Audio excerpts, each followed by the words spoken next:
Welcome back to Full Course Online.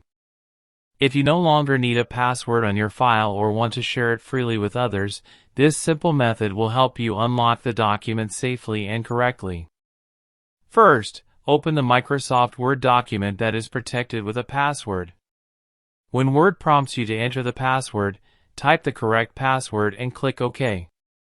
Remember, you must know the existing password to remove protection. Word does not allow password removal without it.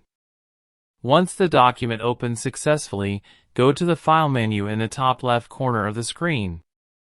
From the File menu, click on Info. This section displays important details and security settings related to your document. Now look for the Protect Document button. Click on it, and from the drop-down list, select Encrypt with Password. A small pop-up window will appear showing the password field.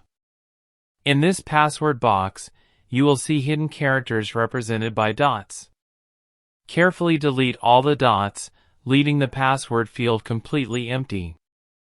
This step removes the password from the document.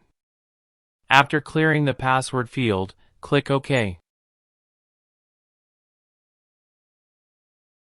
Now press Ctrl+S on your keyboard, or click Save, to apply the changes.